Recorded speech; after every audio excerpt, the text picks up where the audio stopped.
creating nonstop, perpetual war in the Middle East?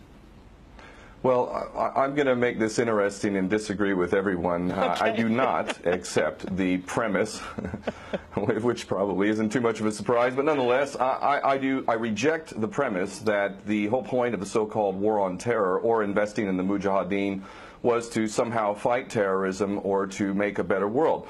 I would argue that if you really want to know what's happening with Middle Eastern policy, then you must read Oded Yanan's A Strategy for Israel in the 1980s. Now, in that document, which is pretty much being played out to a T right now and has been for many years, there were serious objectives for Israel. And Israel's main objectives were to expand and grow in line with the Greater Israel Project. And in order for it to do that, there would need to be an excuse to justify the expansion of Israel, and in order to do that, we would have to sow the seeds of sectarian hatred and violence in the region.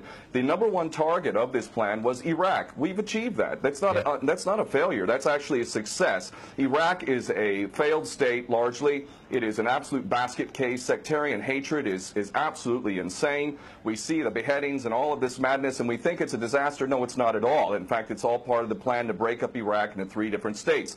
When we look at Syria, we also find that the goal is once again the same thing: sow the seeds of sectarian hatred and basically turn that nation into a basket case. This is happening according to plan as well. Now, ISIS, funny enough, could stand for the Israeli Secret Intelligence Service. Many people are seeing the very big benefits to the state of Israel, the so-called Jewish state of Israel, by the breakup and the balkanization of the surrounding states. So actually, if you believe what's being told to you, and I just don't know why anyone would believe anything that comes out of the mouth of virtually any Western leader, whether it be Obama or Bush or any of the rest of them, all of these people are nothing but patent liars, and everything they say is pretty much the opposite of the truth. So I don't accept virtually anything they say. Okay, good. Okay, Peter, if I can go to you in New York. I mean, there is absolute continuity between the policies of Iraq and breaking it up and breaking up Syria as well. It is beyond naive to suggest that the U.S. doesn't have its fingerprints all over ISIS.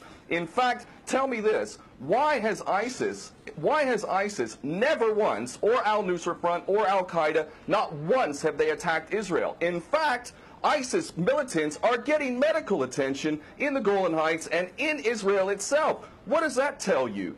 There is absolute continuity, but the actual policy, just like the Project for a New American Century laid out very clearly, that a, quote, new Pearl Harbor would be necessary to achieve this goal of full-spectrum dominance. You could never tell the American people, or the world for that matter, we're going to fight wars of aggression where we're going to have to invade and occupy, we're going to have to spend hundreds of billions, if not trillions of dollars to achieve the goal of full-spectrum dominance, which is to control, absolute control, over air, land, sea, and space, and cyberspace. The American people never would have bought it, so you can't tell them that. You have to tell them a bunch of lies. And we see this over and over again. What you have to do, Ken, if I can go... It would actually be a question that there must always be a boogeyman. In fact, you're sitting in Russia now.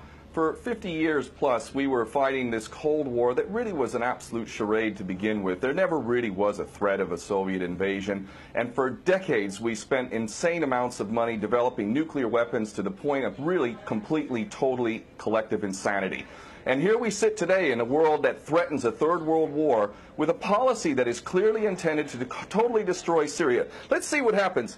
If we take Bashar al-Assad out of the equation in Syria, does anybody with half a brain not understand that that vacuum that's going to be created is going to be a vacuum filled by the most powerful interests there? And who is that right now? Well, that would be our best friends and allies, these little Frankenstein monsters that we create, whether it's al-Qaeda or al-Nusra Front or the latest ISIS monster that we've created. Those are the ones that are going to fill that vacuum, and that fits perfectly in line with Oded Yanan's A Strategy for Israel in the 1980s. And if these other two gentlemen haven't read that document, I seriously suggest you do. Another thing that's really worthy of pointing out is the so-called Islamic State is anything but Islamic. And yes, there is a war on Islam.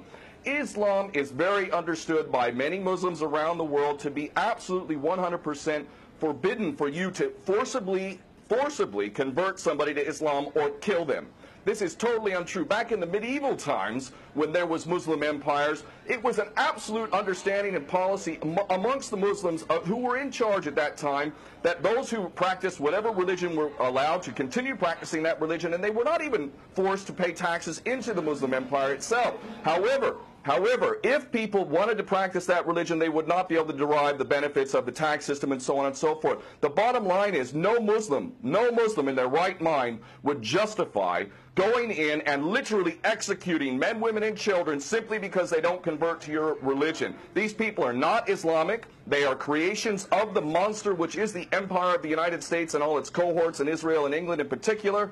And this monster is purposely created to justify the continuing insanity of the never-ending war policy, which is really the core of America. And that is exactly why I renounced my U.S. citizenship. This madness cannot be considered anything but the major threat to the world.